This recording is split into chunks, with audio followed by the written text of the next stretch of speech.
Hello friends, मैं मोनिका फिर आपके साथ कविताएं, किस्से और कहानियाँ सुनाती हूँ। सुनिए एक सच्ची घटना। सर्दी की सर्द सुबह थी। अमेरिका के वॉशिंगटन का डीसी मेट्रो स्टेशन। वहाँ पर एक आदमी लगभग 1 घंटे तक वायलिन बजाता रहा। वहाँ से लगभग 2000 लोग वहाँ से गुजरे, लेकिन किसी ने कुछ खास ध्यान नहीं दिया। उस व्यक्ति ने वायलिन बजाना शुरू किया। उसके 6 मिनट बाद एक अधेड़ उम्र का व्यक्ति वहाँ से गुजरा और उसे सुनने लगा, लेकिन जैसे उसने अपनी घड़ी पर नज़र दौड़ाई, वह चलता बना।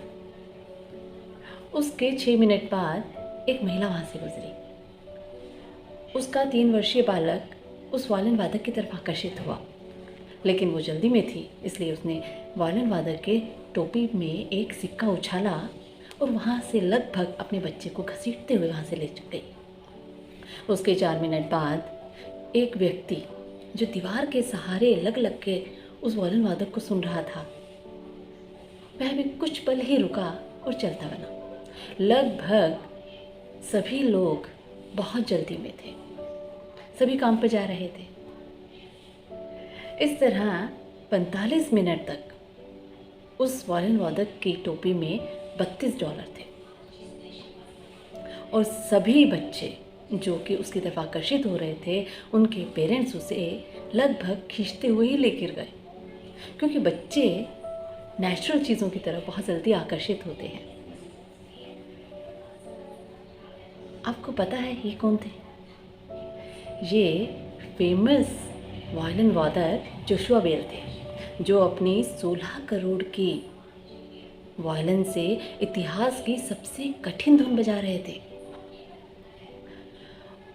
और अभी उन्होंने कुछ टाइम पहले बोस्टन शहर में एक मंच की प्रस्तुति दी थी, जिसका टिकट का मूल्य ही केवल $100 था। यह बिल्कुल सच्ची घटना है। वास्तव में जोशुआ बेल एक समाचार पत्र वॉशिंगटन पोस्ट के लिए ग्रहण व समझ के बोध पर लोगों की क्या प्रतिक्रिया होती है, उस पर काम कर रहे थे। और इस एक्सपेरिमेंट का उद्देश्य यही था कि जब किसी बिजी शेड्यूल में कुछ अच्छी चीज़ें, कुछ नेचुरल चीज़ें होती हैं, तो लोगों का क्या रवैया होता है उसकी तरफ। क्या हम उसकी सुंदरता की, उसकी अच्छाई की तारीफ कर पाते हैं? क्या हम उस पर ध्यान दे पाते हैं? क्या कुछ पल रुककर हम उसे सुन पाते हैं? यह बेहद गंभीरता का विषय है, क्योंकि वाकई हम ऐसा नहीं कर पाते हैं। हम अपनी दुनिया की भाग दौड़ में कितनी ही चीज़ों को नज़रअंदाज कर रहे हैं, करते होंगे भी और आगे भी करते रहेंगे। यह बेहद गंभीर विषय है। ज़रा है हासिल, ज़रा कमी है, ज़रा फलक है, ज़रा ज़मी है। बहुत शौक से जिएंगे इसे, ज़रा सी ही तो अपनी ज़िंदगी है। सही कहा ना? Bye bye and take care.